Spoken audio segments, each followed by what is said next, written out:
Hi masters for you మీకోసం ఛానల్కి స్వాగతం సుస్వాగతం. ముందుగా మన జగద్గురువైన బ్రహ్మర్షి పితామహ పత్రిజీ గారికి మన గురుమాతకి నా ఆత్మ ప్రణామాలు మాస్టర్స్. ఓకే మాస్టర్స్, ప్రతిరోజు మన ఛానల్లోని ధ్యానం, స్వాధ్యాయం, సజ్జన సాంగత్యం జరుగుతుంది మాస్టర్స్. అలాగే ఈ జూమ్ సెక్షన్లో పాల్గొన్న మాస్టర్లకి, యూట్యూబ్లో చూస్తున్న మాస్టర్లకు కూడా ధన్యవాదాలు తెలుపుకుందాం. ఓకే మాస్టర్స్, ఈరోజు మన ఛానల్కి సీనియర్ పిరుడు మాస్టర్ గారైన మణికుమారి గారు కోనవరం నుంచి వచ్చారు. మేడం గారిని సాదరంగా ఆహ్వానించుకుందాం. ఈరోజు మేడం చెప్పబోయే టాపిక్ పత్రిజీ గారితో నా అనుభవాలు. ఈ గొప్ప ఆత్మజ్ఞానం అందించడానికి మేడం గారికి వెల్కమ్ చెప్దాం మాస్టర్స్. నమస్తే మేడం, వెల్కమ్ మేడం. అందరికీ నమస్కారం. డాక్టర్ బ్రహ్మర్షి పితామహ పత్రిజీకి నా అనంత కోటి నమస్కారాలు.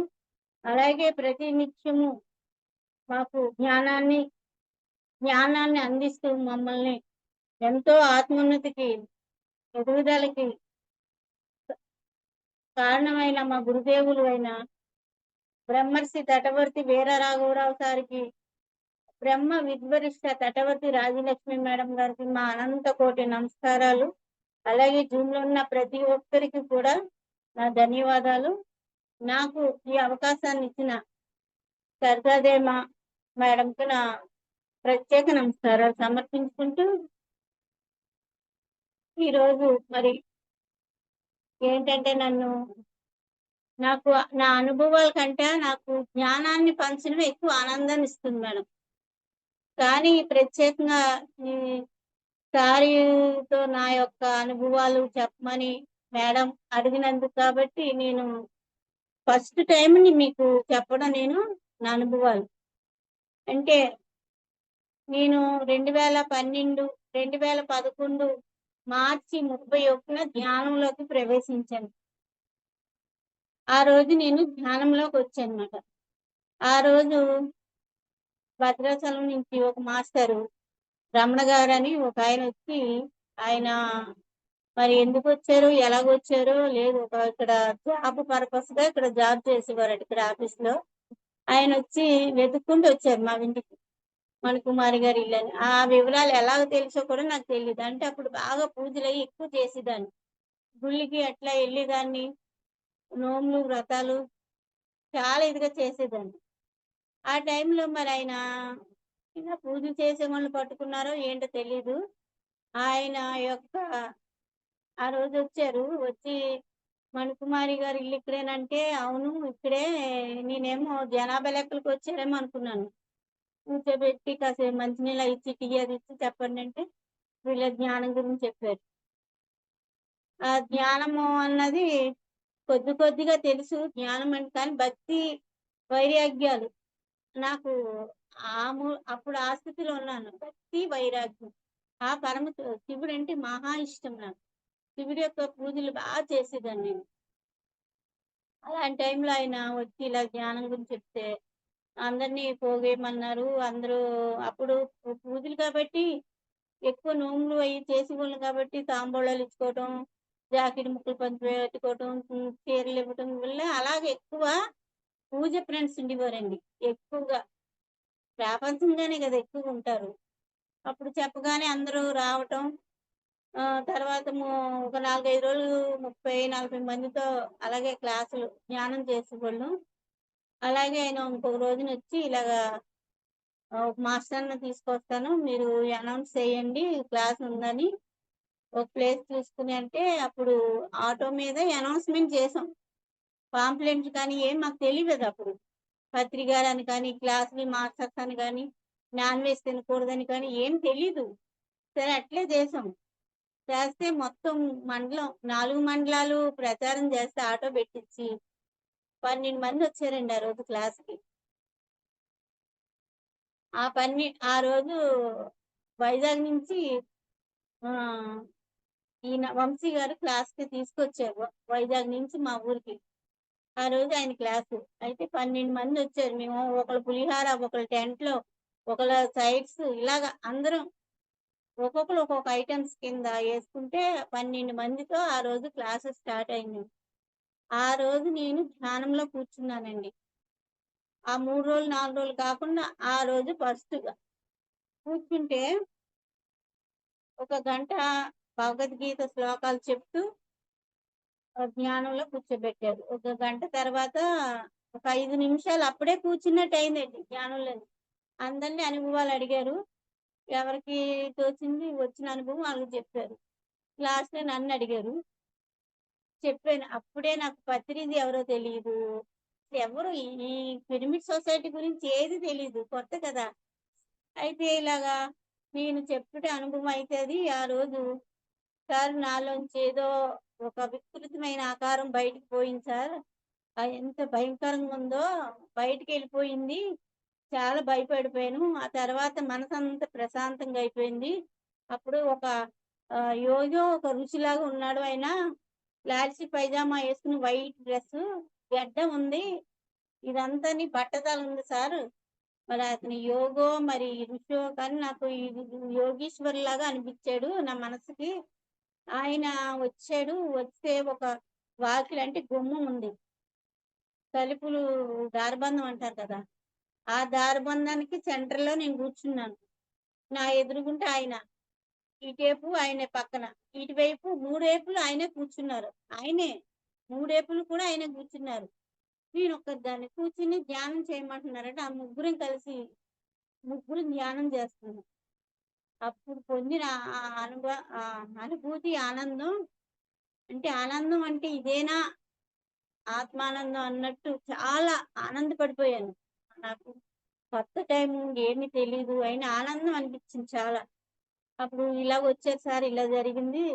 నాలోంచి ఏదో పోయిన తర్వాత ఒకాయన ముసలాయన ఇలాగ ఏయో రకరకాలుగా చెప్పా నేను. చెప్పి ఇలాగ చేసాం సార్ అప్పుడు చాలా ఆనందంగా ఉన్నదంటే అందరి చేత చప్పట్లు కొట్టిచ్చారు సార్. కొట్టిచ్చి ఆహ్, ఈ ఇప్పుడు ఈ క్షణం నుంచి మీకు ఏ రోగాలున్నాయో, ఏం నెగెటివ్ ఉందో మొత్తం పోయిందన్నారు. నేననుకున్నాను ధ్యానం ఎక్కువ చేస్తాను, ప్రచారం ఎక్కువ చేస్తాను అలా చెప్తున్నారు.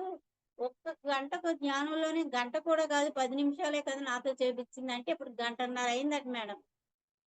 అయితే 10 నిమిషాలే కదా నాతో ధ్యానం చేపిచ్చితే ఇలాగ చెప్తున్నారంటే ఏదో వాళ్ళు ఇలాగ ధ్యానం చేపి అందరిని జనాలు పోగేత్తామని అలాగంటున్నారు అనుకున్న అదే అభిప్రాయం.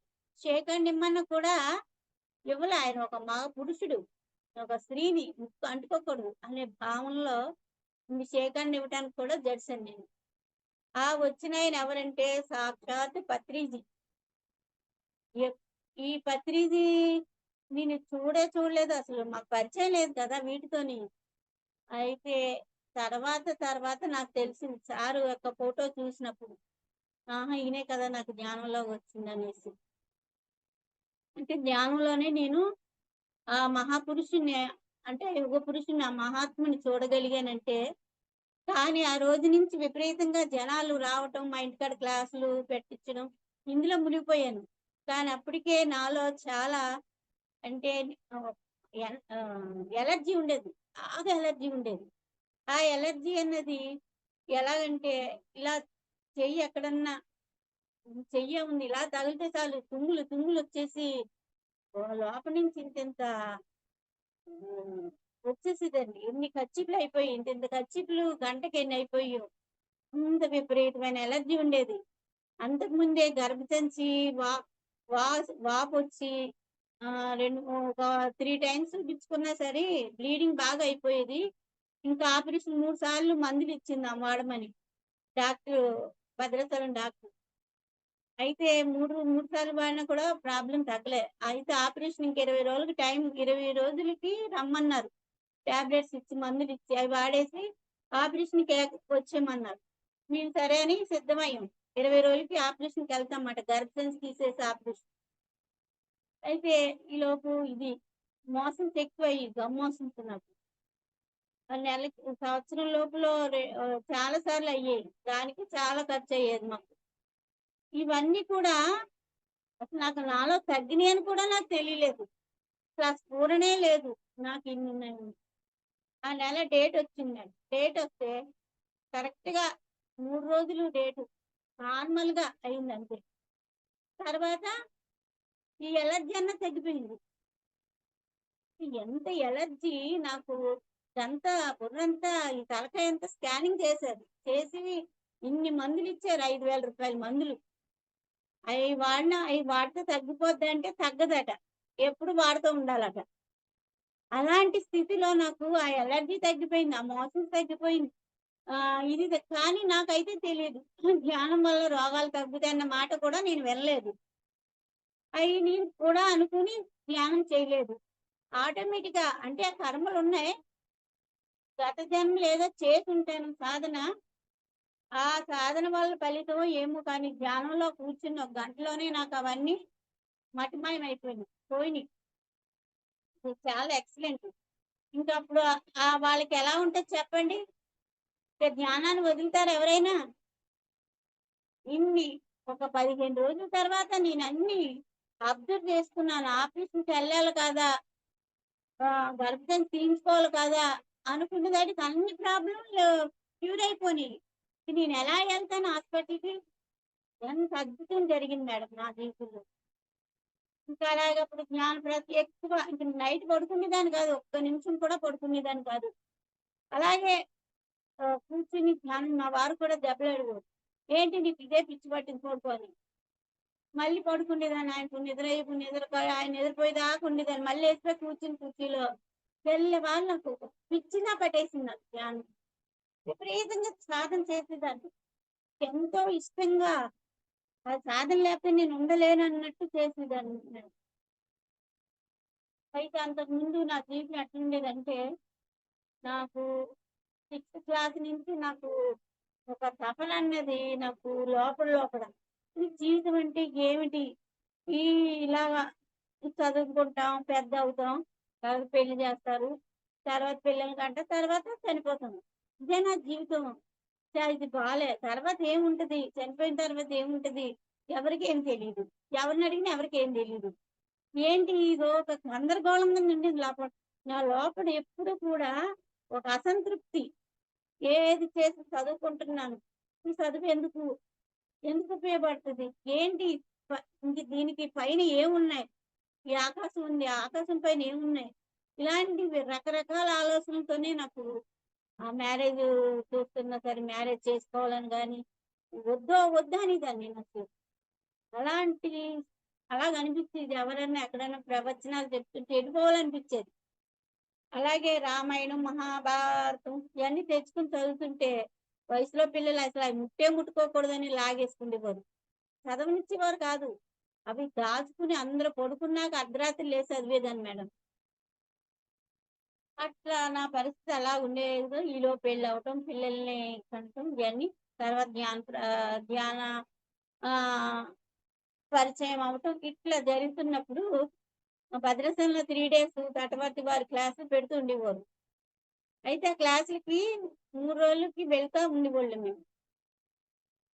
అప్పుడు పత్రి సార్ గురించి తటవర్తి సార్ ద్వారా నేను విన్నా.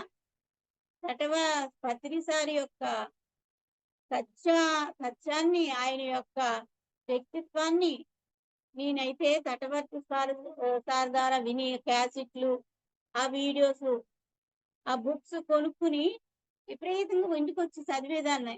ఆ వీడియోస్ చూసేదాన్ని పత్రి గారి వీడియోస్. కరెక్ట్. ఇది కరెక్ట్. ఈయన కరెక్ట్.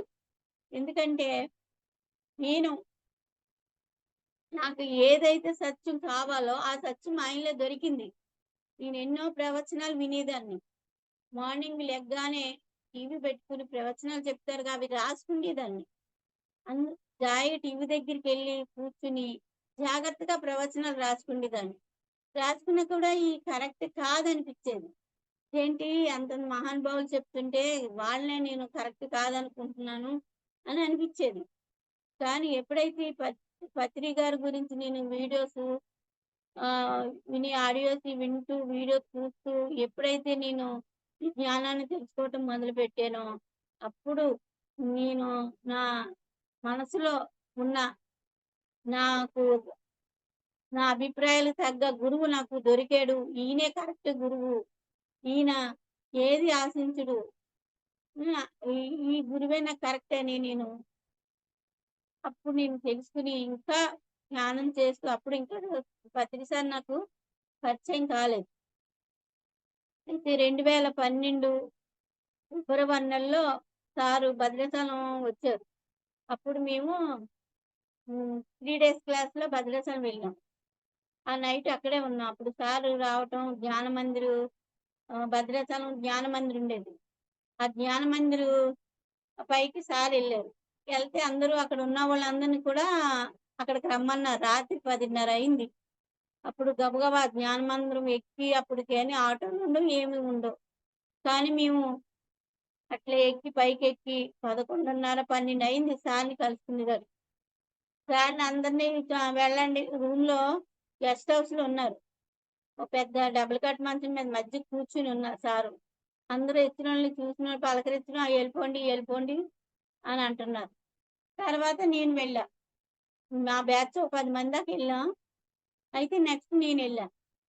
ఎళ్ళినప్పుడు ఈ ఇలాగే "సార్ మీరైతే కారు మీద జియ్యమని పైకొచ్చేసారు. మేము నడుచుకుని, నడుచుకుని ఈ టైం అయింది వచ్చేటప్పటికి. ఇంత పైకెక్కి వచ్చేటప్పటికి మళ్ళీ ఇంతమంది ముసలోళ్ళున్నారు. వీళ్ళందరిని తీసుకొని వచ్చేసరికి ఈ టైం అయింది" అనంటే, "అలాగా మేడం" అని పకపకా నవ్వారు. నవ్వి ఆ తర్వాత సార్ ఏం చేశారంటే పక్కన కూర్చోమన్నారు. మంచం ఎక్కమన్నారు. అమ్మో! నాకు భయం. ఏంటి సారు పక్కన కూర్చోమన్నారు. పక్కన కూర్చో అంటే ఇది కదా! అంత గొప్పవాళ్ళ పక్కన మనమేం కూర్చుంటమేంటనేసి.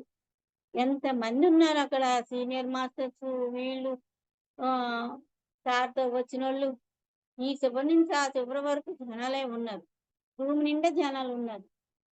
ఇంతమందిలో నేను సారు పక్కన కూర్చోగలనా అనేసి అనుకుంటే, "ఏంటి మేడం ఆలోచిస్తున్నారు పైకెక్కండి" అని చేయి పట్టుకొని ఇలా కుదేసి చేయి పట్టుకొని లాగి పక్కన కూర్చోబెట్టుకున్నారు. పక్కన కూర్చోబెట్టుకొని అందరిని కూర్చున్నా గానీ, ఇదేంటి సారు బాబోయ్! నన్ను పక్కన కూర్చోబెట్టారు. ఇంత జనం ఉన్నారు. ఏంటి ఇలాగనుకున్నా. ఈలోపు వచ్చినోళ్ళు వస్తున్నారు, చూస్తున్నారు. ఆ! ఆ! ఎళ్ళండి, ఎళ్ళండి అని అందరిని బయటకి పంపించేస్తున్నారు. వచ్చినోళ్ళు చూస్తున్నారు. చాలా జనం వచ్చారు. ఎన్ని ఎన్ని ఊర్ల నుంచో వచ్చారు. మధ్య మధ్యన కూర్చొని నా చేయి పట్టుకునేవారు ఇలాగా. చేయి పట్టుకుని, "ఏంటి మేడం నా ఎనర్జీనంతా కొట్టేత్తన్నారు మీరు. నా ఎనర్జీనంతా కొట్టేస్తున్నారనేవారు." ఇదేంటి ఇలాగ అంటున్నారు? నేనసలు ఆయన చెయ్యే పట్టుకోలేదు. నా చెయ్యి ఆయన పట్టుకుని నా ఎనర్జీనంతా కొట్టేస్తున్నారు అంటే నాకు సిగ్గేసేది. నేను కొట్టేటువంటి ఆ ఎనర్జీ అంటే ఏంటో తెలీదు. అప్పుడంతా కొత్త కొత్త. ఏంటి నేను కొట్టేయటమేంటి? అసలు ఆయన చెయ్యే పట్టుకోలేదు. ఆయనే నా చెయ్యి పట్టుకుని నా ఎనర్జీనంతా కొట్టేశా మేడం అని. అలాగే 3 టైమ్స్ సారు అనటం జరిగింది. గురువులు ఏదో కారణం లేకుండా ఏ కార్యం చేయరు కదండీ! మనకప్పుడేమి అర్థం గాలే. అయితే సారు తర్వాత జనమంతా పెద్ద రూము నిండిపోయారు. సారన్నారప్పుడు ఆహ్, "మేడం నాకేమిస్తారు" అనన్నారు. "ఏం కావాలి సార్" అంటే, నాకు చాయ్ తెమ్మన్నారు. చాయ్ తాగారు. చాయ్ తాగి సగం చాయ్ నాకిచ్చారు. అయ్యబాబోయ్! ఆయన తాగింది తాగి నాకిచ్చారేంటి అని నాకు భయం. తాగండి మేడం అని గట్టిగా గసిరితే అప్పుడు గబగబా చాయ్ తాగేసా. ఆయన సగం తాగిచ్చారు. ఆ టీ నేను కూడా సగం తాగా. తాగిన తర్వాత సార్ మేడం నాకు ఆహ్, ఏమిస్తారు మేడం అన్నారు. ఏం కావాలి సార్ అంటే, నేనడిగింది ఇస్తారంటే, అడగండి సార్ అన్నాను. అంటే నాకు జామ పండు ఇస్తారా అన్నారు. అందరూ మేమిస్తాం సార్ మా దొడ్లో బోలెడు చెట్లున్నాయి. మేము తెస్తాం చాలా మందన్నారు. కానీ అక్కడ నేను ఆలోచనలో పడ్డా. భౌతికమైనది ఏం కోరుకుంటారు? నా జ్ఞాన పరిధి తక్కువే కావచ్చప్పుడు. కానీ నేను అవి కాదు సారు కోరుకున్నది. ఏదో ఉంది. నా మనసుకి అది కరెక్ట్ కాదు. భౌతికమైన జామ పండు అడగట్లేదాయన. నేనేదో అడుగుతున్నారు. సరే సార్ ఇస్తానన్నా. తర్వాత మేడం మీ ఊరొస్తాను, మీ ఇంటికొస్తానన్నారు. నేనే ఏం మాట్లాడుతానో నాకే అర్థం సార్ మీరు రావటం ఏంటి? నా ఎనర్జీతో నేనే తీసుకెళ్తాను. నేనే మీరొచ్చేటట్టు చేస్తాను సార్ అన్నా.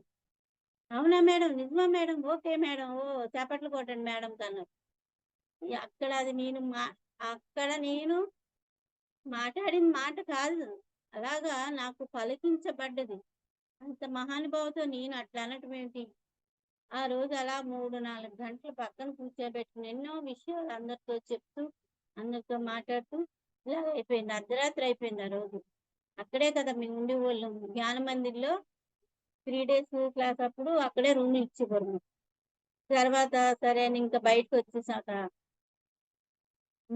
2, 3 సార్లు లేసిపోయాను దిగిపోదామని. మేడం ఎక్కడికెళ్తున్నారు కూర్చోండి అని చేపట్టి ఇలా లాగేసేవారు. అయితే సార్ తర్వాత అయిపోయాకొస్తే, "మేడం, మేడం ఎంత అదృష్టం అసల మిమ్మల్ని మీ సార్ పక్కన అంతసేపు ఎవ్వరిని ఒక 5 నిమిషాలు కూడా ఉంచరు. ఇన్ని గంటల సేపు మీరు సారు దగ్గర కూర్చోబెట్టుకున్నారు. మీకెంత అదృష్టం" అంటే, వాళ్ళేంటి పిచ్చిగా అంటున్నారనుకున్నాను గానీ, అప్పుడు నాకు ఆ అర్థమే తెలీదు. సార్ పక్కన కూర్చొని ఆయన ఒక భౌతికమైన దేహమే చూసాను కానీ, ఆ పరమాత్మని నాకు ఆ ఆ స్థాయి నాకు అర్థం కాలే అసలు. అలాగే వచ్చిన తర్వాత ఇలాగ వచ్చి తర్వాత మా ఊరొచ్చేసి ఇయన్నీ చేశాక, మా వారికి ఏమైందంటే కిడ్నీలు 70% కిడ్నీలు పోయినియండి. హాస్పిటలన్నీ తిరుగుతున్నాం. తిరుగుతుంటే డాక్టర్లు నమ్మకం చెప్పలేదు. 15 రోజుల వరకు 15 రోజులు టైమ్ ఇచ్చారు. అలాంటి టైంలో అందరూ వచ్చి నన్ను అయ్యో! ఇలాగయిపోయింది. మీ మీ ఆయనకి ఇట్లా అయింది. అది, అది నన్ను పట్టుకుని ఏడవటం. ఏంటి ఇలా జరిగిందనేసి నేను ఇంట్లోకెళ్ళిపోయి, గదిలోకెళ్ళిపోయి కూర్చుని, ఏంటి ఇలా జరిగింది అలాగా ఒక్క నిమిషం కళ్ళు మూసుకున్నానంతే. ధ్యాన స్థితిలోకెళ్ళిపోయా. పక్కన సారొచ్చి "కంగారు పడకు, కంగారు పడకు, కంగారు పడకు" అని ఇలాగ 3 టైమ్స్ అట్లా అన్నారు. అంతే నేను లేచిపోయాను. ఇంక నాకు భయం అన్నది పోయింది. అసలది అక్కడ నాకు ఏం జరుగుతుందో కూడా అర్థం కాదు. ఇంక భయం గాని, ఏం కాదు. ఏదో అవుతదని గాదు, ఏదో అయినా సరే, అవ్వకపోయినా సరే ఒకటే నిశ్చింత. అంత శక్తి నాకు మరి సారు మాట ద్వారా నాకు ఆ శక్తినిచ్చారో ఏమో గాని, అసలు నాకేమి ఇంకా ఏది జరిగినా ఓకే అన్న స్థితికి నేనొచ్చేసాను అంత కొత్తలో కూడా. అయితే మరి అలాంటిది మా వారికి 70% కిడ్నీ పోయిందంటే, కిడ్నీ డ్యామేజ్ అంటే ఇప్పుడు ఇన్ఫెక్షన్ అంటే తగ్గుతదండి. డ్యామేజ్ అంటే తగ్గదు కదా! మరి డ్యామేజ్ అంటే అసలు తగ్గదు.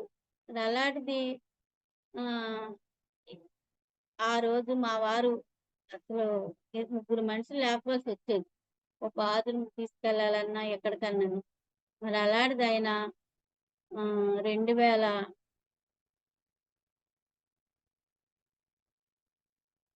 2013 మే 11 తారీఖుని ఆయన ధ్యానంలో కూర్చున్నారు.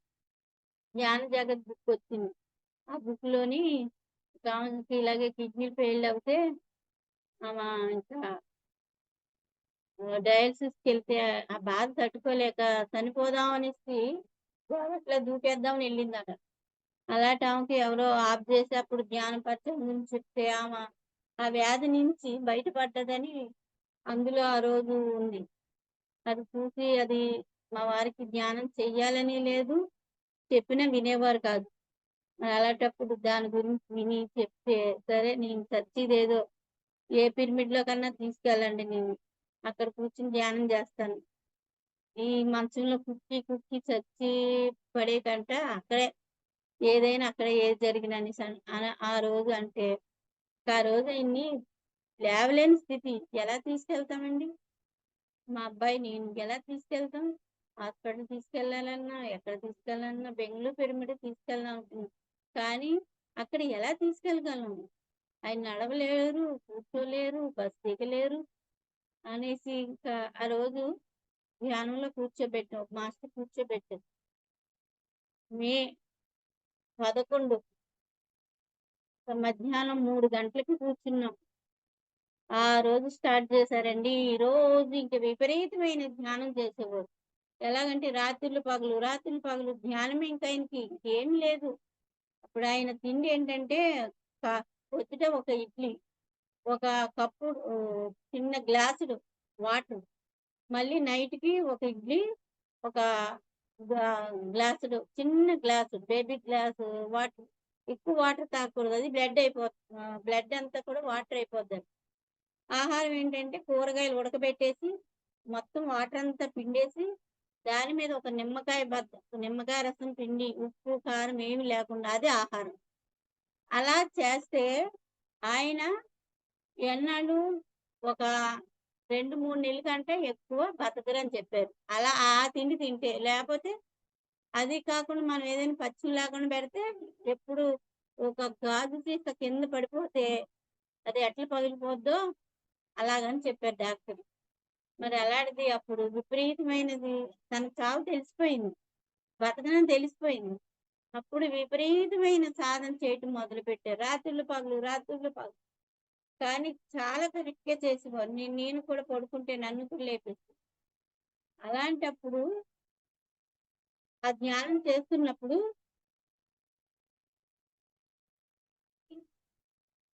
మే 11 మొదలుపెట్టాం. జూన్ 6 తారీఖు కల్లా హాస్పిటల్‌కెళ్ళాం హైదరాబాద్. వెళ్లి చూపించుకుంటేనండి నార్మల్ వచ్చిందండి. 0.6 వచ్చింది. అక్కడ టెస్టులు చేశారు మళ్ళీ. డయాలిసిస్ చెయ్యాలా అన్నీ తెచ్చుకున్నారంటే, తెచ్చుకున్నామండి బట్టలెయ్యాలంటే అడ్మిట్ చేసుకున్నారు. చూస్తేనండి ఆ రోజు మళ్ళీ వాళ్ళు టెస్టులు చేస్తారుగా టెస్టులు చేస్తే 0.6 ఆరోగ్యవంతుడి కిడ్నీ క్రియేషన్ ఎలా ఉంటదంటే 0.5 గాని, 6 గాని ఉంటది. ఈ లోపు ఉంటది. ఆ మేడం హుస్సేన్ మేడం కిమ్ హాస్పిటల్‌లోనే. అయితే ఆమెకి తెలుగు రాదు. మాకు ఇంగ్లీషు, హిందీ మాట్లాడుతది. మాకు పూర్తిగా ఇంగ్లీష్ రాదు. తెలుగు.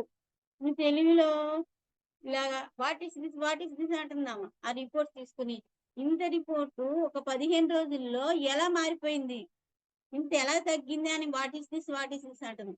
అప్పుడు మల్లుడు గారు ఆయన ఇంగ్లీష్‌లో చెప్పారు మాట. ఇట్లా ధ్యానం చేస్తారు మెడిటేషన్ అని. నేను కనీసం మెడిటేషన్ కూడా అనట్లే. ధ్యానం అంటున్నా. ధ్యానం వల్ల తగ్గింది అంతా.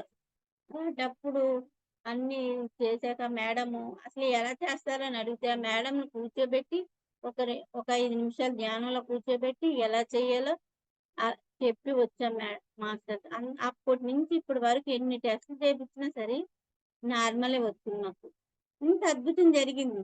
చూసారా అప్పుడు పత్రి గారు? ముందుగా తెలుసు సార్‌కి. నీ జీవితంలో ఇది జరుగుతది. అప్పుడు నువ్వు అవకాతవకం అయిపోతావు. అనేసి అప్పుడు నా ఎనర్జీ కొట్టేసావు అన్నారు చూడండి. ఆ ఎనర్జీనిచ్చి నన్ను కాపాడుకున్నారు. ఎందుకంటే మనం ఎన్నో దీనావస్థలకెళ్ళిపోతాం. చేయవలసింది చెయ్యం. ఏడుస్తూ కూర్చుంటాం. బాధలు పడతా ఉంటాం కానీ చేయవలసింది చెయ్యం. అసలు ధైర్యమే ఉండదు. ఎంతో ధైర్యాన్నిచ్చి నాకేమి జరిగినా ఏమీ జరగదు. చూడండి పార్వతీదేవి ఆహ్, శివుడు హలాహలాన్ని మింగితే దేవతలందరూ వచ్చి పార్వతీదేవి దగ్గరికి మాతా స ఆయన శివుడు ఇది మింగేశారు నీలకంఠుడు, పరమశివుడు విషాన్ని మింగారు అంటే, ఓకే. నాకేమి కాదు. నా మాంగళ్యం మీద నాకు నమ్మకం ఉంది. ఆయనకేమి కాదన్నారు. అది గుర్తుకొచ్చింది నాకు. నాకేం గాదు. నాకసలేం జరగదు. అని అంత నిర్భయం, ధైర్యం సారొచ్చి ఏమీ కాదని చెప్పారో, నేను ధ్యానంలో కూర్చుంటే ప్రతిసారొచ్చి అప్పటినుంచి నాకు ఎంత బలం వచ్చిందంటే, బలం, ధైర్యం అన్నీ వచ్చినియి. అంటే ఆయన ముందుగానే ఆ శక్తిని నాకు లోపల ఇమిడ్చారు.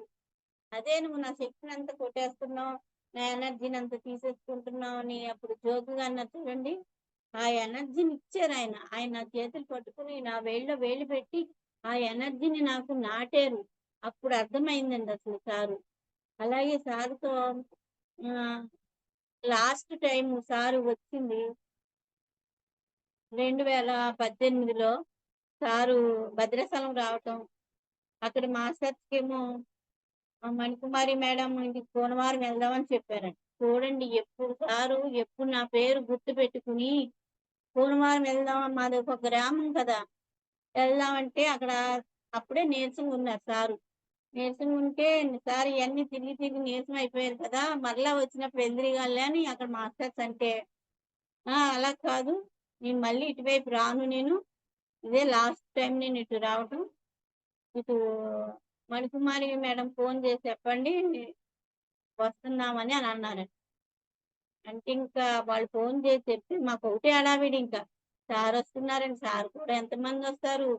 సారొస్తున్నారండి. క్లాస్ పెట్టియ్యాలి. ఇంక 3 రోజులు టైము.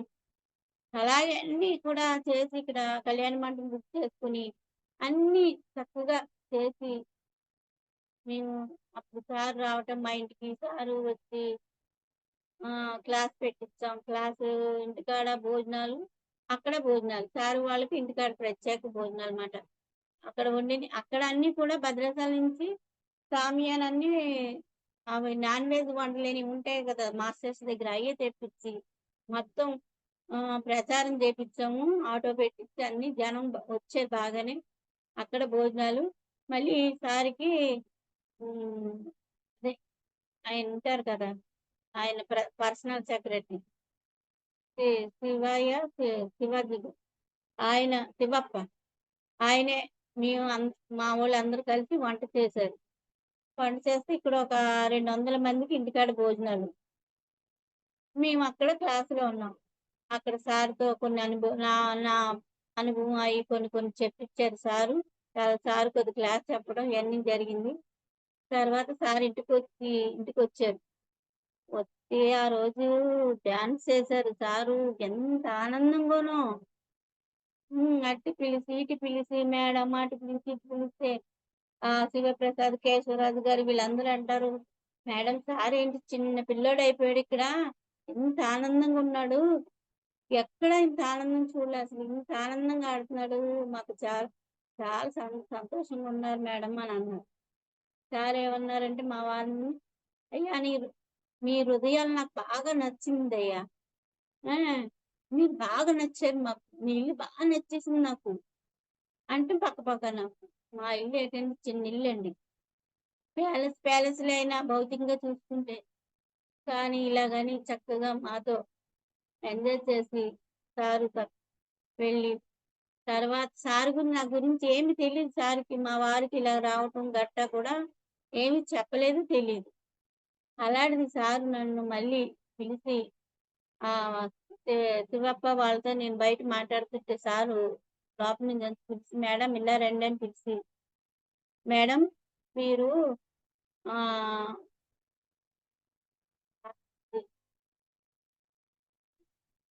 ఆహ్, ఎవరు అనసూయాదేవి తన భర్త ప్రాణాల్ని ఎలాగైతే భర్త ప్రాణాలు తీసుకెళ్ళిపోతుంటే పోరాడి, పోరాడి ఎలాగైతే తెచ్చుకుందో మేడం మీరు అలా తెచ్చుకున్నారు మేడం మీ వారి ప్రాణాలని." నాకైతే అవునా సార్ అన్నాను. ఏంటి సార్‌కి ఇవన్నీ ఎట్లా తెలుసు? మా వారికి జబ్బు చేసినట్టు ఇవన్నీ ఎలా తెలుసు? నేను చాలా ఆశ్చర్యపోయానండి. కానీ అది కూడా నాకేమనిపించిందంటే తర్వాత తర్వాత అది భౌతికంగా కాదు పోరాడింది. అలాగా ప్రాణాలు తెచ్చుకోవటం కూడా కాదు అని నాకిప్పుడు అనిపిస్తదండి. ఎందుకంటే చేయవలసింది మనం జ్ఞాన ప్రచారం. ఒకళ్ళ ప్రాణాలు ఒకళ్ళెప్పుడు తెచ్చుకోలేం. మన ప్రాణాలనే మనం తెచ్చుకోలేం. ఇలా ఇలా జరుగుతున్నప్పుడు సారు ఒకసారి బాగా ధ్యానం చేసేదాన్నట శక్తి పెరిగింది. పెరిగితే ఏదంటే అది అయిపోతా ఉండేది. చూడండి కొన్ని సిద్ధులొస్తా ఉంటాయట. ధ్యానంలోకొచ్చి మనం ఎక్కువ విపరీతంగా ధ్యానం చేస్తుంటే సిద్ధులు వస్తాయంట. ఆ సిద్ధుల్ని మనం ఉపయోగించకూడదు. భౌతికమైన దానికి ఉపయోగించకూడదు. ఏంటో ఏదంటే అది అవుతుంది. ఎలాగంటే అలా జరుగుతుంది. మనకి జ్ఞాన పరిధి తక్కువ. శక్తి ఎక్కువ పెరిగింది. సాధన వల్ల శక్తి, జ్ఞానం తక్కువుంది. అప్పుడేం చేసేదాన్నంటే ఒకసారి మా ఇంటి కొద్ది దూరంలో డాక్టరు మోహన్ రావు గారు హాస్పిటల్‌లో అడ్మిట్ చేశారు. చిన్న చిన్న పిల్లలు ఇద్దరున్నారు ఆమెకి. అయితే ఆమెకి బ్లడ్డు 6 కంటే తక్కువుందట. 3 రోజుల కంటే ఎక్కువ బతకదు. రక్తహీనత. తీసుకెళ్ళిపోమన్నారు. ఇంటికి తీసుకొచ్చేసారు. మంచం మీద శవంలా పడుంది. అందరూ చూస్తాకెళ్లారు. మేము కూడా చూస్తాకెళ్ళాను నేను. చూసేసరికి నా హృ హృదయం ద్రవించిపోయింది. ఎందుకంటే ఇద్దరు చిన్న చిన్న పిల్లలు. అప్పుడు ఎక్కువ ప్రాపంచికంగానే కదా ఆలోచించేది. చిన్న చిన్న పిల్లలు ఇద్దరు. తర్వాతేమో ఆయన వయసులో ఉన్నాడు. ఈమె చనిపోతే ఇంకొక ఆమెను పెళ్లి చేసుకుంటాడు. చేసుకుంటే ఈ పిల్లలు అనాథలయిపోతారని నాకు లేని జాలొచ్చేసిందండి. వచ్చేసి వాళ్ళ బంధువులు వీళ్ళందరూ ఉన్నారు. వాళ్ళందరినీ చుట్టూ చూడటానికొచ్చినోళ్ళందరినీ ఒక 20, 30 మంది పైనే ఉన్నారు. మంచం చుట్టూ కూర్చోబెట్టానండి. కూర్చోబెట్టి నేను కూడా కూర్చొని, నేను హీల్ చేస్తూ అంటే సంకల్పం పెట్టుకుని ఆమెకు తగ్గిపోవాలనేసి నాకు ఎలా ఉన్నదంటే ఎంత పట్టుదలగా ఇలా కూర్చుంటే అలా ధ్యానంలోకెళ్ళిపోయేదాన్ని. మరి అది పూర్వజన్మ సుకృతం ఏమో తెలీదు. కానీ అంత దీక్షగా ధ్యానం చేసేటప్పటికి ఒక గంట అనుకున్నది 3 గంటలు అందరూ అట్లా ఉండిపోయారు. ఎవ్వరికీ ధ్యానంలో ఉన్నాడు కానీ ఎవరు కదలలేరు. ఆ ఎనర్జీ అట్లా పనిచేసింది. పనిచేసేసరికి 3 రోజులకి ఆమె లేచి కూర్చుంది. తగ్గిపోయింది ఆమెకి. చక్కగా లేచి కూర్చుంది. కానీ మూడో రోజునే నేను ఇంటికాడ నీరసం అయిపోయాను. అస్సల కాళ్ళు లేపలేకపోతున్నాను. చెయ్యి లేపలేకపోతున్నాను. అసలు ఈ విపరీతమైన ఫీవరు. అసలు హాస్పిటల్‌కి తీసుకెళ్ళి వచ్చారు. వచ్చినా మెడిసిన్ వాడుతున్నారు. అయినా కూడా నేను మూల పడిపోయాను. మూల పడిపోయి మంచాన్నే అలాగ అసలు కాలు చెయ్యి లేసే స్థితిలో కూడా లేదు. అప్పుడు ఇద్దరొచ్చారండి. మాస్టర్స్ ఇద్దరొచ్చారు. "మేడం వస్తారా?" అని అన్నారు. అంటే ఒకేసారి నేను వస్తానన్నా. అంటే వాళ్ళిద్దరూ నన్ను తీసుకొనెళ్తున్నారు. తీసుకొనెళ్తుంటే కొంత దూరం వెళ్ళిన తర్వాత పత్రి సారు ఎదురుగుంట వస్తున్నారు. వచ్చి "మేడం ఎక్కడికెళ్తున్నారు?" అని అడిగారు. అడిగితే "సార్ వీళ్ళు రమ్మన్నారు. వీళ్ళతో వెళ్తున్నాను సార్" అంటే, "మేడం ఎక్కడికెళ్తారు రండి" అని నా చేయి పట్టుకొని, "కాదు సార్ వీళ్ళకి మాటిచ్చాను వస్తానని. మరి వెళ్ళాలి కదా సార్ వెళ్తానంటే" "లేదు మేడం నేను చెప్తానులే వాళ్ళతో. మీరు రండి" అని చేయి పట్టుకొని తీసుకొచ్చి, ఆ మంచం మీద అలాగా కూర్చోబెట్టేశారండి. అంతే. ఇక కళ్ళు తెరిచాను. ఏంటంటే, అప్పటి వరకు చెయ్యి కూడా కదల్చలేను నేను, ఆ స్థితిలో ఉన్న నేను ఎంత యాక్టివ్‌గా లేచిపోయాను. నాలో నీరసం కానీ, జ్వరం కానీ ఏమి అసలు కదలలేని స్థితిలో ఉన్నట్టు నాకసలు అప్పుడే నిద్దట్లోంచి లేసినట్టు చక్కగా లేచి అంత ఎనర్జిటిక్‌గా ఉన్నాను నేనప్పుడు. అంటే మనకి అర్థమైంది ఏంటంటే, ఇదొక భ్రమ కాదు.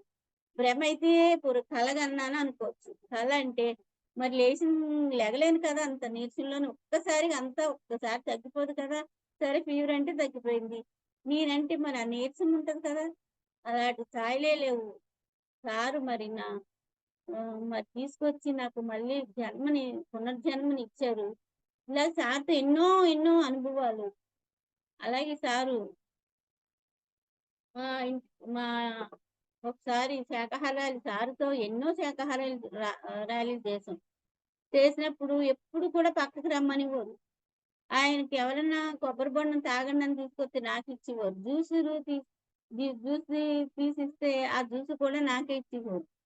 ఇట్లా ఆయన టిఫిను పెడుతుంటే ఆ టిఫిన్ కూడా నన్ను పక్కన తినమనేవారు. ఆయన ఓ పక్కన తినేవారు. అంత భాగ్యాన్ని నేను మరి సార్‌తో ఉండగా నేను ఒకసారి భద్రాచలం అలాగే సారొస్తే ఎళ్ళాం. వెళ్తే చూడండి నేనే రాను ఇంక ఇటు అని అన్నారు. కానీ ఆ తర్వాత సారు భద్రాచలం రానే లేదు. సారు తర్వాత కొన్నాళ్ళకి 2002లో సారు బాడీ వికెట్ చేసేసారు. చూసారా అప్పుడు నాకు ఇంకా ఇటు రాను. ఇదే నేను లాస్ట్ అంటే మనమేమనుకున్నామంటే ఇటువైపుకి రారేమో సారు. ఇటువైపు రారు. మళ్ళీ ఎటో ఎళ్ళిపోతారు. ఇతర దేశాలు గట్టా అని అనుకున్నామే తప్ప, సారు మాటలకి అర్థాలు చూడండి.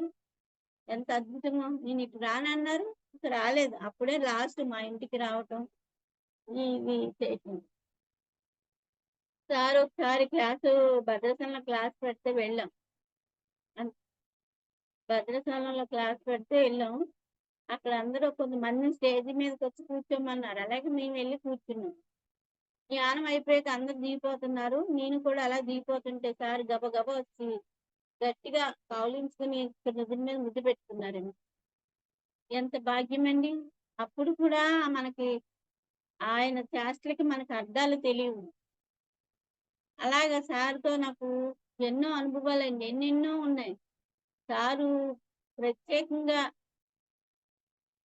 కొన్ని ఆయన చెప్పేయేంటంటే, ఒకసారి శాస్త్రవేత్తల సమ్మేళన 18వ శాస్త్రవేత్తల సమ్మేళనం జరిగిందండి ఖమ్మంలో. వెళ్ళాం మేమక్కడికి. మా వారికి అప్పుడు ఫీవర్ బాగా ఉంది. ఆహ్, తగ్గినట్టే తగ్గింది. సరే మేము మా వారు ఇంటికాడ ఉన్నారు. మేము చాలా 10 మంది దాకా వెళ్ళాం. వెళ్ళాక సారు క్లాసుంది. ఈలోపు భోజనానికొచ్చాం. భోజనం చేస్తున్నాం. చేసిన తర్వాత నాకు మా వారు ఫోను చేశారు. మణి నాకు అస్సలు బాలేదు. జ్వరం తగిలింది. ఉండలేకపోతున్నాను. చలి పుట్టేస్తుంది. అది ఇది అంటే, సరేనే మీరు అక్కడ కూర్చోండి. కుర్చీలో కూర్చొని ధ్యానం చేయండి. తగ్గిపోద్ది అనేసి కూర్చోమన్నారు. కూర్చోమని అక్కడ నేను కూర్చొని ఈ యొక్క నాకు ఏదో కొద్దిగో గొప్పున్న శక్తిని ఆయన దగ్గరికి వెళ్ళి ఆయన బాగుండాలా అది ఇది జ్వరం తగ్గాలని నేను చేసేటప్పుడు ఆ శక్తిని ఇక్కడ పంపించేసరికి ఆయన అరగంటలోనే చక్కగా లేచిపోయి తగ్గిపోయింది నాకు బాగానుంది ఇంకా హాస్పిటల్ కూడా వెళ్ళను అని అన్నాడు. సరే బాగానుంది కదా అని నేను క్లాస్కి వెళ్ళాను. సార్ ఏం చెప్పారంటే అప్పుడు క్లాస్లో ఆ చిన్నమ్మాయి గురించి చెప్తూ మా అమ్మాయి చిన్నమ్మాయి ఒక జన్మలో యోగిని అయితే ఒక ఫ్రెండ్ ఉండేది ఆమెకి క్యాన్సరు. ఆ! ఏ ఏంటంటే ఆ ఫ్రెండ్ అంటే చాలా ఇష్టం ఈమెకి. క్యాన్సర్ వచ్చిందని మాకు చాలా ఇదైపోయి, ఆమెకి క్యాన్సర్ తగ్గాలని ఈమె ఇన్వాల్వ్ అయ్యి ఆమె క్యాన్సర్‌ని తగ్గిచ్చింది. ఆహ్, ఆ క్యాన్సర్ అప్పుడు ఆమెకి తగ్గిపోయింది. ఈమెకొచ్చింది. ఈమెకొచ్చి చనిపోయిన తర్వాత ఇప్పుడు నాకు రెండో కూతురు కింద చిన్న కూతురిగా నాకు జన్మ తీసుకొని నాకు వచ్చింది. ఈ జన్మలో నా కూతురిగా జన్మించిందని చెప్పారు సారు. ఎవ్వరికి ఏది ఇవ్వకూడదు. ఎవరికి ఏమి ఎవరిని వాళ్ళే ఉద్ధరించుకోవాలా. ఒకరిని ఒకరు ఉద్ధరించజాలరు. కానీ ఎవరికి కూడా ఎనర్జీని పంపించడం, వాళ్ళ కర్మల మీద తీసుకోవటం, అస్సల భర్తది భార్యకి కానీ, భార్య భర్తది కానీ, పిల్లలది తల్లికి కానీ, తల్లి పిల్లలకి కానీ ఎవ్వరు కూడా చేయకూడదు. అలాగే పత్రి మేడం గురించి కూడా చెప్పారుమాట. అప్పుడు యేసుప్రభు గురించి రావటం ఆవిడ అలాగే అందరికీ శక్తిపాతం చేయటం ఇట్లా చేసేది. అవన్నీ చెప్పుకొచ్చారు. నా కళ్ళల్లో చూసుకుంటూ చెప్పారు. చూడండి సారు నేను చేసింది ఆ ఎనర్జీని పంపించి మా వారికి తగ్గిపోయినట్టు చేసి, అలాగే ఒకసారి చనిపోయి ఆమెని బతికిచ్చి నేను చనిపోవటం చూసారా? ఇవన్నీ సారు దృష్టిలో పెట్టుకొని చెప్పేది. అప్పటికి నాకు ఇదయింది. అంతవరకు కూడా ఎవరికేదొచ్చినా తగ్గిచ్చేటట్టు చేసేదాన్ని. ఆ సారు తర్వాత అది చెప్పేటప్పటికి నాకు బుర్రకు నాటుకుందప్పుడు. అప్పటినుంచి ఇప్పటి వరకు కూడా నాకేదొచ్చినా నేను తగ్గించుకోవటానికి ప్రయత్నించనండి. వస్తది ఉంటది పోతే పోయింది. అంతే ధ్యానంలో కూర్చొని సంకల్పం పెట్టుకుని నాకిది తగ్గాల, నా పిల్లలకది తగ్గాల, నా భర్తకిది తగ్గాల అని సంకల్ప ధ్యానం చేసిందే లేదండి. ఆటోమేటిక్‌గా అయిపోయినియి. తెలియని పరిస్థితులన్నీ అలాగయిపోయినియి. ఎప్పుడైతే మన జ్ఞానాన్ని పెంచుకుంటామో సాధన. మనం ధ్యానం చేసి శక్తిని పెంచుకుంటాం. కానీ మన జ్ఞాన పరిధి కూడా పెరగాలి. పెరగాలంటే సజ్జన సాంగత్యం, సాధన, స్వాధ్యాయం. ఎంత స్వాధ్యాయం అంటే గురువులు గొప్ప యోగులు, యోగీశ్వరులు రాసిన ఒక వాళ్ళు జన్మలో వాళ్ళు నేర్చుకున్న అనుభవాలన్నీ ఆ బుక్‌లో క్రోడీకరించి వాళ్ళు అంత అనుభవాన్ని పెడతారు. అది మనం ఆ బుక్ చదివేయడం ద్వారా వారి యొక్క అంత జీవితానుభవం కూడా మనం చూసుకుంటాం. అలాగే స్వాధ్యాయం అంటే సార్ యొక్క బుక్ చదవటం. మన జన్మకి సార్ యొక్క బుక్ చాలండి అసలు చదవాలంటే. ఏ ఇతర గ్రంథాలకి వెళ్ళే పనే అక్కర్లే అసలు. చదవాలంటే మనకు వాటికి జన్మ సరిపోదనిపిస్తుంది. సజ్జన సాంగత్యం అంటే గురువుల యొక్క సందేశాలు తీసుకుంటూ, గురువు యొక్క దారిలో నడుస్తూ ఉంటే మన జీవితాలు ధన్యమవుతాయండి. ఆ పరమాత్మ దగ్గరికి వాళ్ళే తీసుకెళ్ళే మార్గాన్ని సులభం చేస్తారు. వాళ్ళంటే తీసుకెళ్ళరు. చెప్తారు మార్గం. మనల్ని ఎలా ప్రయాణం చేయాలని. మనం ఆ పరమాత్మ దగ్గరికెళ్ళే మార్గాన్ని మనకెంతో సులువుగా వాళ్ళు చూడండి అరటిపండు ఒలిచి చేతిలో పెట్టినట్టు వాళ్ళు మనకు ఆ మార్గాన్ని చూపిచ్చి, మనల్ని ఆ మార్గం ద్వారా వెళ్ళేటట్టు చూస్తారండి మరది. అదే నాకు గురువు చేసింది. అప్పటినుంచి ఓహో! సారు ఇలాగా సంకల్పాలు పెట్టకూడదా? అంటే నాకు తెలీదు. అందరూ చెప్పేదేంటి సంకల్పం పెట్టుకోవచ్చు. అందరికి ఈళ్ళు చేయొచ్చు. మనం ఈళ్ళు చేసుకోగలం. అందరికి ఈళ్ళు చేయొచ్చు. ఇదే చెప్పేవారు. నేనదే నమ్మేదాన్ని. ఈళ్ళు చేసేదాన్ని. దాని ఫలితం మళ్ళీ నేనే అనుభవించేదాన్ని. చచ్చిపోయే సాగు బతుకులున్నామని చనిపోకుండా బతికిచ్చి, నేను సాగుకి దగ్గరికి చచ్చిపోయాను. మరి అప్పట్లో మరి సారే నన్ను తీసుకురాపోతే, నా జీవితం ఈ శరీరంలో ఉండగా నేనేమి నేర్చుకునేదాన్ని చెప్పండి? మరంతా ఆయన పెట్టిన భిక్ష కదా! ఈ శరీరంలో ఉండటానికి ఈ శరీరాన్ని ఉంచారాయన. ఈ శరీరం ఆయనదే. ఆయన పెట్టిన భిక్షే నాకు. రెండో జన్మ అన్నది నేను మూడో జన్మ అనుకోవాలి. ధ్యానంలోకి రాకముందు ఒక జన్మ. ధ్యానంలోకొచ్చిన తర్వాత ఒక జన్మ. అలాగా సారు నన్ను మరి వెళ్ళిపోయేదాన్ని తీసుకొచ్చి వదిలింది ఒక జన్మ. ఇలాగ 3 జన్మలు నాకు జీవితంలోనే అయిపోయినాయి. మరి అలాంటిది సారుతో మరి సారు యొక్క ఎనర్జీ సారుని తలుచుకుంటే చాలు ప్రతి అణువు కూడా, ప్రతి కణము కూడా ఎట్లుంటదంటే నాకు అసలు ఉత్తేజం అయిపోతది. ఒక్కొక్క కణం కూడా. ప్రతి కణంలో ఆ సారు యొక్క ఇది నాలో చెప్పలేని ఇది చెప్పలేమండి ఆ భావన అసలు. అంత బాగా సారు ఎన్నో అనుభవాలున్నాయి సార్‌తో. నేను నిన్న కూర్చున్న సార్‌తో జరిగిన అనుభవాలన్నీ చెప్దామని. కానీ నాకేమి స్ట్రైక్ అవ్వలే. నాకు కాదు. సారు క్లాస్‌లో కూర్చుండగా సార్‌తో ఏ అనుభవాలు చెప్పించాలో ఆయనే చెప్పించుకుంటాడు అని ఒక థాట్స్‌తోనే నేను ఇప్పుడు ఇలా కూర్చుని అని చెప్పించబడ్డది ఈ దేహంతో చెప్పబడుతుంది ఈ నోటితో.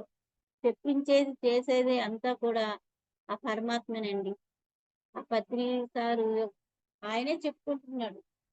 అంత అద్భుతమైన సారుతో మనం ఈ రోజుల్లో మనం మరి ఆయనున్నప్పుడు మనం ఉన్నామంటే ఎంత అద్భుతమైన జీవితం అండి. మరి ఆయన ఉండగానే ఆయన తెలుసుకోలేకపోయారు చాలా మంది. ఆయన ఒక మనిషిని ఒక దేహంగానే చూసారు.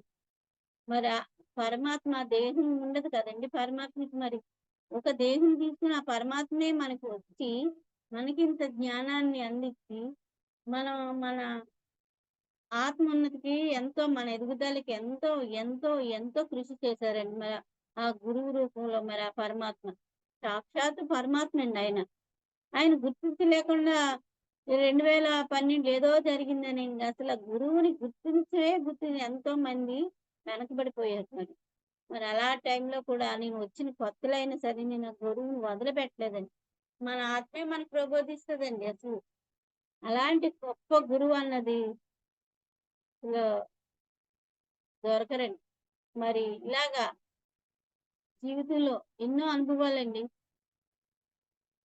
మరి ఇలా మా వారిని రక్షించుకోవటం అంటే ఆయన బయటపడటం ఇప్పుడు విపరీతంగా రోజు 2 గంటలు లేస్తారండి నైట్.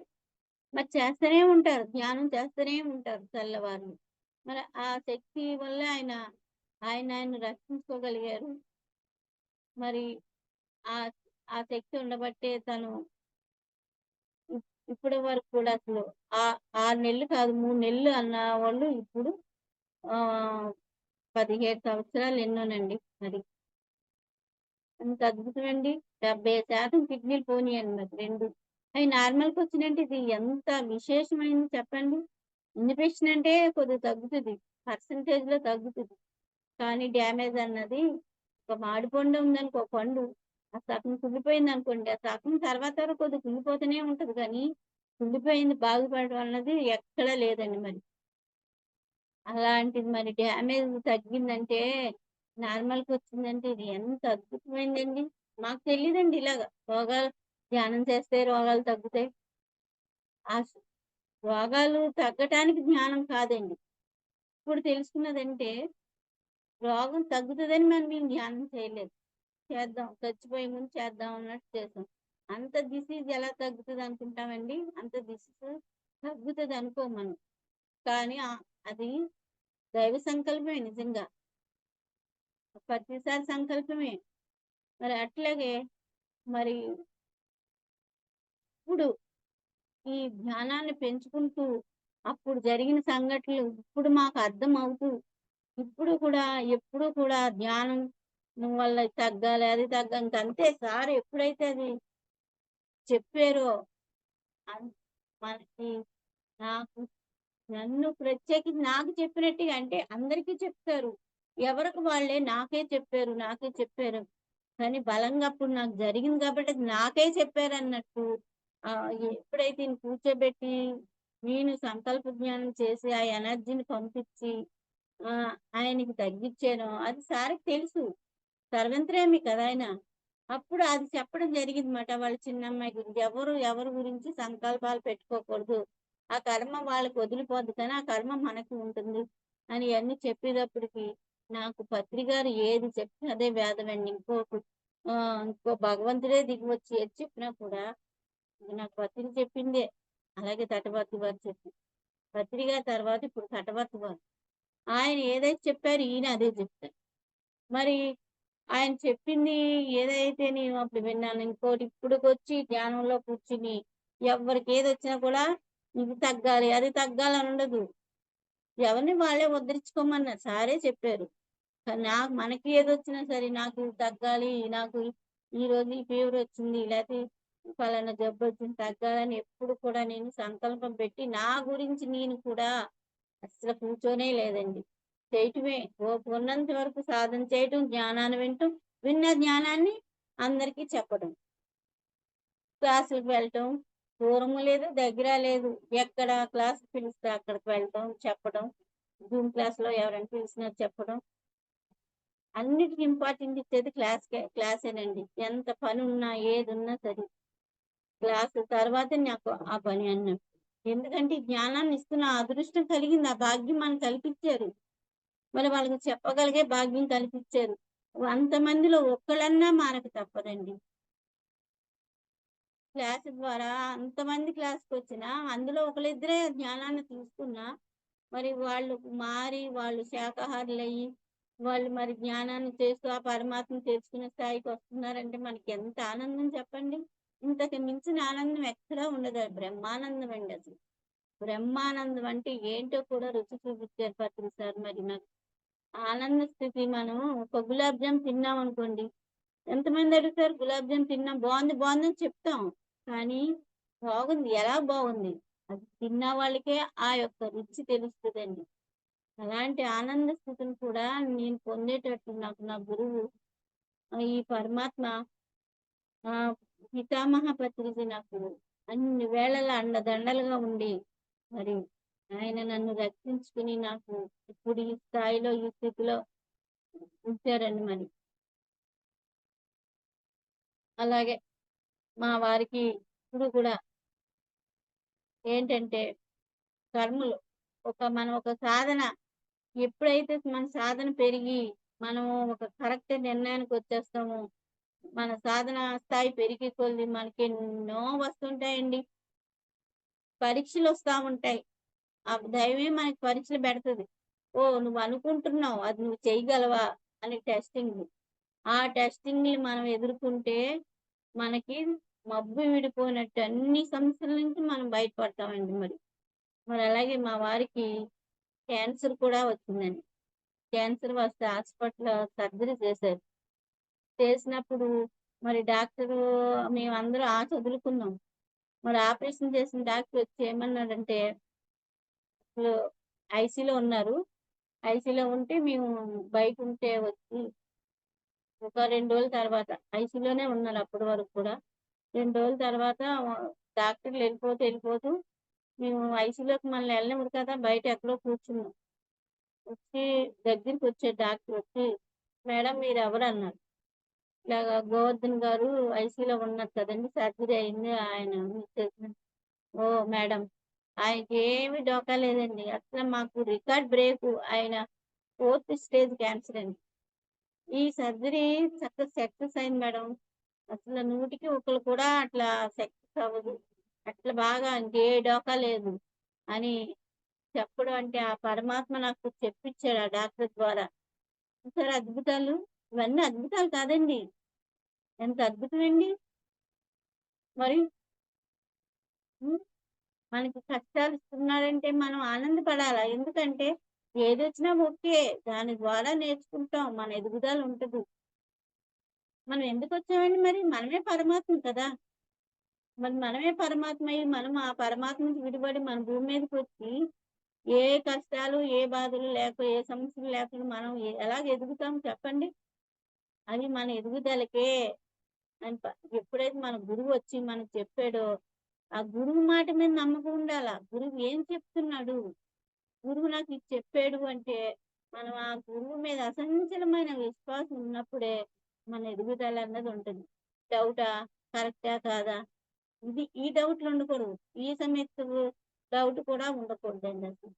నాకస్సలు ఆ గురువు మీద అస్సలు ఏ డౌట్ ఆయన ఎక్కడ దూకమన్నా దూకేయొచ్చన్నట్టు అంత విశ్వాసం నాకు ఆహ్, మరి ఆ పత్రి సారంటే నాకు అంత మరి ఆయన అంత జ్ఞానాన్నిచ్చి సూదిలో కప్పల్లా ఉండేవాళ్ళం మనం.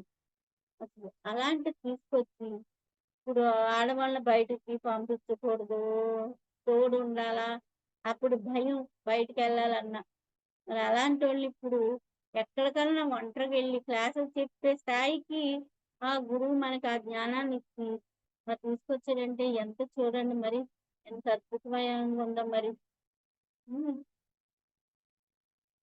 అలాగే చాలా చాలా ఉన్నాయి మరి. సారు యొక్క అనుభవాలు మరి ఒకసారి సారు భద్రసాని వచ్చినప్పుడు క్లాస్‌లో ధ్యానంలో కూర్చోమన్నారు. సారు ప్రిపేర్ అవుతున్నారన్నమాట లోపల. మేమందరం వెళ్ళాం. బయట కూర్చొని ఉన్నాం అందరం. ధ్యానంలో కూర్చున్నారు అందరూ హాల్‌లో. కూర్చుంటే సార్ మేమందరం ధ్యానంలో కూర్చున్నాం. మామూలుగా ధ్యానం చేస్తున్నాం. సారు మరెప్పుడొచ్చారో పక్కనే కూర్చున్నారండి వచ్చి.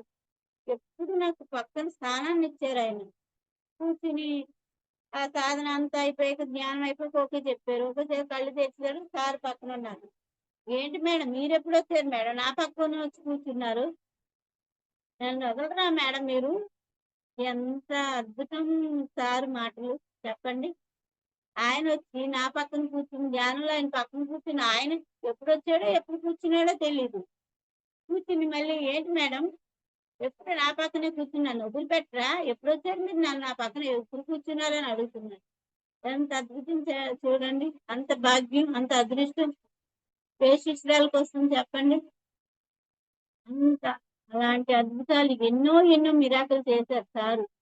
ప్రతి సారి మరి. ఈ డాక్టర్‌కి నన్ను స్పెషల్‌గా మళ్ళీ వెతుక్కుంటూ వచ్చినట్టు డాక్టరు వాళ్ళు మనకేం గావాలా? మనం ఎవరైతే వాళ్ళు చేసిన ఆపరేషన్ అయిపోయింది. వాళ్ళు డ్యూటీ అయిపోయింది.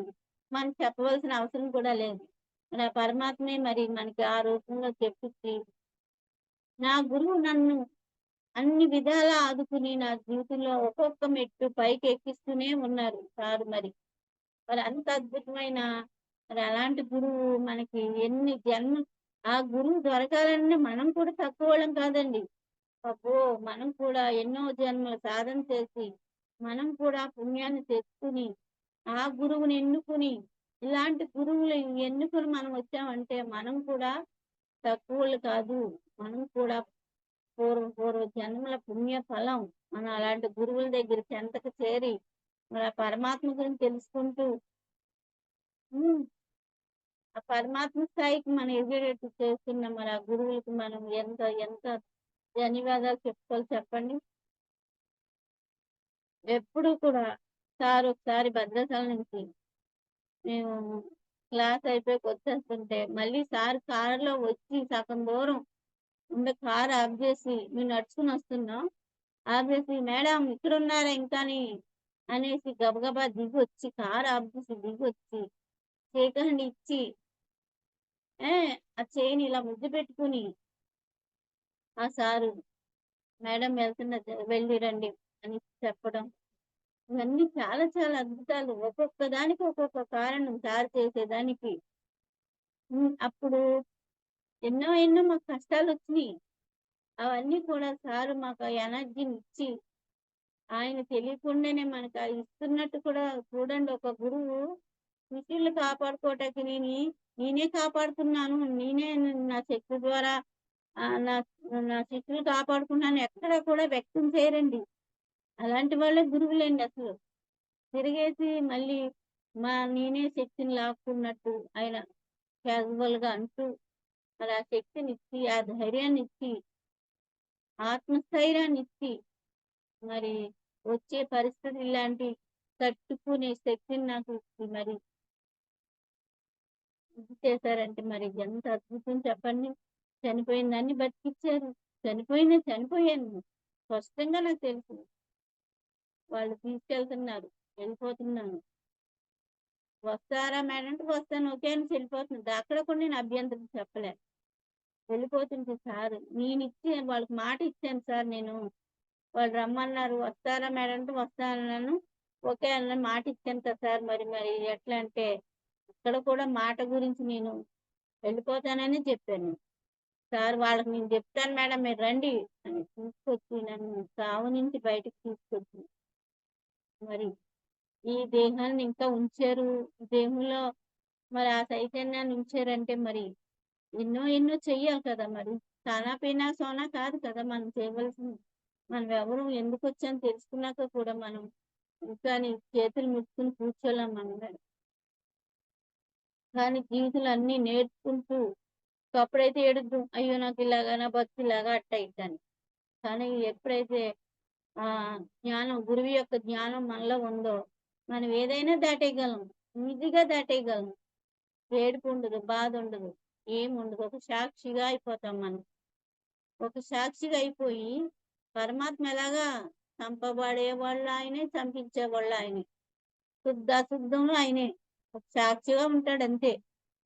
అలాగే మనం ఆ సాక్షితత్వాన్ని చూసుకుని ఏది జరిగినా ఓకే అనే స్థితిలో మనం ఉండగలిగే స్థాయికి మన గురువులు మనల్ని తీసుకుని వస్తున్నారంటే మరి అలాంటిది ఈ తటవర్తి వారి యొక్క శిష్యులు అవ్వటం కూడా మేము నేను చాలా అదృష్టంగా భావిస్తున్నాను. ఎందుకంటే ఈ గురువే నాకు మళ్ళీ ఆ గురువుని చూపించాడు. మనం వెనకబడిపోకుండా జ్ఞానాన్ని పెంచుకుంటూ ఏంటండి ఇంకా ఎన్నో జన్మల్లో ప్రాపంచం అంతా అయిపోయింది. ప్రాపంచంగానే బతికాం అంతని. అన్ని జన్మలు అయిపోయినాయి. రాజుగా, రెడ్డిగా, అలాగ ఇలాగ జమీందారుగా, కూలిగా, ఆ బంట్రోతుగా అన్ని అయిపోయినాయి జన్మలు అన్నిటిలోని. ఓ భార్య పిల్లలతో, పిల్లల భార్యలతో అన్నిని. కానీ ఇంకా కూడా మనం ఇంకా సంసారాన్ని ఉండాల. సంసారంలో ఎలాగంటే ఒక సాక్షిగా ప్రేమగా ఉండాల.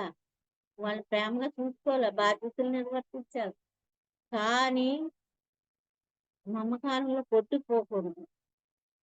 మన అన్నిట్లో ఉంటూ కూడా పరమాత్మని తెలుసుకునే పరమాత్మలాగా ఎదగాల.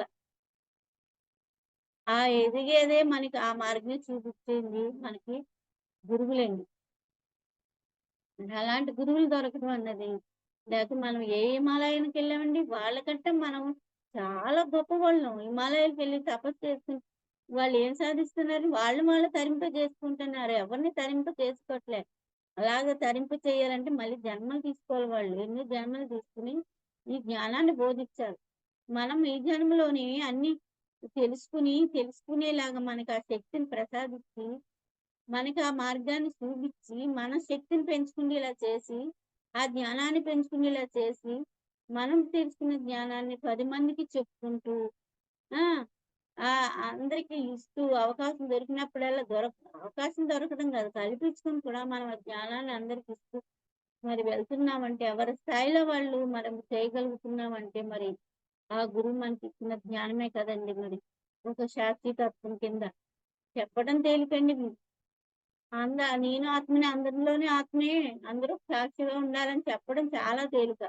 కానీ ఆ స్థితి వచ్చేసరికి, ఆ స్థాయి వచ్చేసరికి మన పర్సంటేజ్ ఎంతో, మనం ఎంత పర్సంటేజ్ లో ఉండగలుగుతున్నాం అన్నది మనకు చుట్టూ పరిస్థితులే మనకి అనుభవాలు నేర్పిస్తుందండి.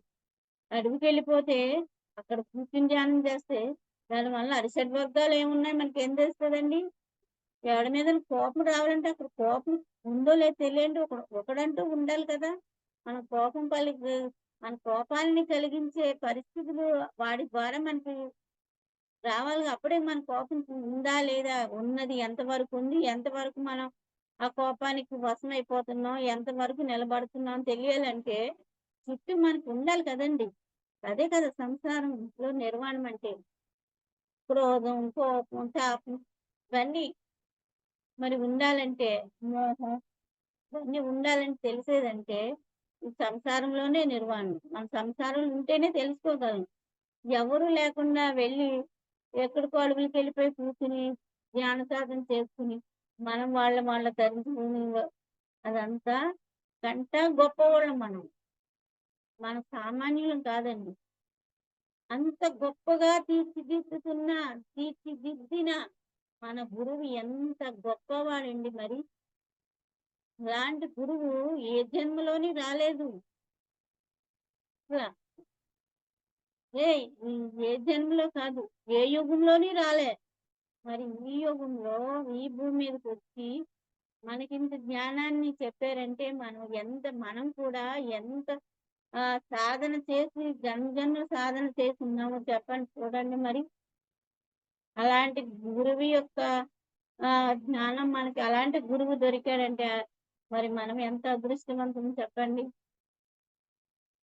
ఇలాంటి ఎన్నో సంఘటనలు జీవితంలో నాకు గురువుతో పరిచయం అయ్యాక నేను ఎలాంటి గురువు కావాలి అని పరితపించానో అలాంటి గురువు నాకు దొరకటం వల్ల ఆ గురువు యొక్క ఆడియో విన్న సరెండర్ అయిపోయాను ప్రతిసారి.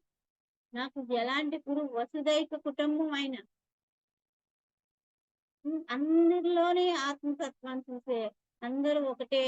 నాకు ఎలా ఉండింది, ఎందుకు అందరూ వేరువేరుగా ఉంటారు, వేరువేరుగా కుటుంబాలు ఉంటాయి, అందరూ కలిసి ఉండొచ్చు కదా, ఇదేంటి ఇలా ఉంటారు, ఎన్ని రకరకాల ఆలోచనలు ఉండేదాన్ని. వయసులోనే నాకు అలాంటి ఆలోచనలు వచ్చి నాకు ఏదో తపన, ఏదో లోపల మదనం ఉండేదండి. ఈ అంతర్మదం చల్లారేది కాదు. అలాగనే పూజల్లో దిగాను నేను. నాకు చిన్నప్పుడు పూజలు లేవండి అసలు. కానీ నా పెళ్లి అయ్యాక ఈ అంతర్మదం తట్టుకోలేక నేను పూజలు చేయటం మొదలుపెట్టా. పూజలు ఎలాగా కోరికతో కాదు, ఒకటే కోరిక, పెద్ద కోరిక. ఆ పరమాత్మే నాకు సాక్షాత్కారం కావాలి, ఆ పరమాత్మే నాకు సాక్షాత్కరించుకోవాలి. ఇది ఒక్కటే తపనతో చేసేదాన్నండి పూజలు. యాత్రలకు వెళ్ళినా, గుళ్ళు గోపురాలు తిరిగినా నాకు ఇదే తపన. నాకు అది కావాలి, ఇది కావాలి కాదు, ఆయన సాక్షాత్కారం కావాలని తపించేదాన్ని.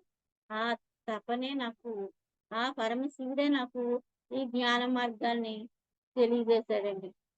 అసలు పూజలే లేకపోతే, ఆయన్నే తెలుసుకోకపోతే మరి నాకు ఈ మార్గం ఎలా చూపేవాడు? మొదట్లో అందరికీ పూజలు కరెక్టే.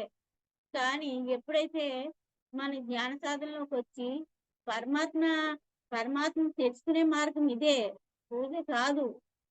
భగవంతుడు ఉన్నాడని తెలుసుకుంటానికి మనం పూజలు చేసాం. కానీ ఆ పూజల్లోంచి అక్కడే ఉండిపోతే ఎట్లా? మనం ఎప్పుడు భగవంతునికి మనం అనుభూతి పొందగలం, ఆయన ఎప్పుడు ఆశ్రయించగలం అంటే పూజల ద్వారా అని కాదు, జ్ఞాన మార్గం ద్వారానే ఆయన్ని తెలుసుకోగలుగుతాం, ఆయన పొందగలుగుతాం. ఒక సాక్షిగా, పరమాత్మ స్థాయిగా సాక్షిగా ఉండగలుగుతాం మనం. ఇవన్నీ మన గురువే చెప్పాడు. ఆ గురువు అంటూ లేకపోతే మనకి ఇవన్నీ ఎవరు చెప్పేవారండి? ఆ జ్ఞానం మనకి ఎలా వచ్చేది? మరి అలాంటి విశ్వగురువు మన పత్రి గారు. ఎంతమందికి అందరి నావాడు నావాడు, నా తండ్రి, నా అన్న, నా పరమాత్మ, ఇలా ప్రతి ఒక్కరికి అందరూ నావాడు నావాడు. అందరికీ ఆయన పరమాత్మ అంటే అందరికీ ఆయన. అలాగా ఈ ఈ పరమాత్మ నావాడు అనుకునేవాడు ప్రతి ఒక్కరికి తనవాడిగా అంత ప్రేమను పంచి అందరినీ ఉద్ధరింపజేసుకునే మార్గాన్ని బోధించి ఎంత సులువుగా మార్గాన్ని చెప్పి మనల్ని ఈ స్థాయికి తీసుకొచ్చి అందరికీ మీ జ్ఞానాన్ని ఇవ్వండి అనేసి, మరి ఈ జ్ఞానాన్ని అందరికీ పంచండి అని చెప్పితే ఆ యొక్క గురు వాక్యమే మనకి వేదవాక్యం అయ్యి మరి ఆయన చెప్పినట్టుగానే మన అందరూ పిరమిడ్ మాస్టర్స్ అందరూ కూడా నడుం కట్టుకుని చేస్తున్నారంటే మరి ఎంత గొప్ప గురువో చూడండి. ఆయన ఎక్కడ లేడండి, అన్ని చోట్ల ఉన్నాడు. ఆయన దేహమే వదిలేరు, అందరి హృదయాల్లో ఆయన నిండిపోయి ఉన్నాడు. మరి ఆయన చెప్తున్నాడు, చేస్తున్నారు అంతే. ఆయన ఉన్నప్పుడు కంట, దేహంలో ఉన్నప్పుడు కంట ఇప్పుడే ఇంకా ఎక్కువగా విస్తృతంగా చేస్తున్నారు. మరి మనం ఉద్ధరింపబడాలంటే మరి ఆ గురువు మనకి ఉద్ధరింపజేసుకునే మార్గాలు అంత సులువుగా మనకి ఆ పత్రి సార్ మరి నా నా జీవితంలో చాలా చాలా ఇది మరి సార్తో ఎప్పుడు నా గురువుతో నా అనుభవం చెప్పడానికి ఇంత అవకాశం ఇచ్చిన మరి మీ అందరికి కూడా నా ధన్యవాదములు మేడం. మీకు కూడా ప్రత్యేక ధన్యవాదాలు. Okay madam. Thank you madam, thank you so much madam. మరియు మీకోసం మన ఛానల్కి వచ్చి ఎంతో గొప్ప ఆత్మజ్ఞానం అందించిన మాస్టర్లందరికీను మణికుమారి గారికి, నాగమల్లి శ్రమ గారికి ధన్యవాదాలు తెలుపుకుందాం మాస్టర్స్. Thank you masters.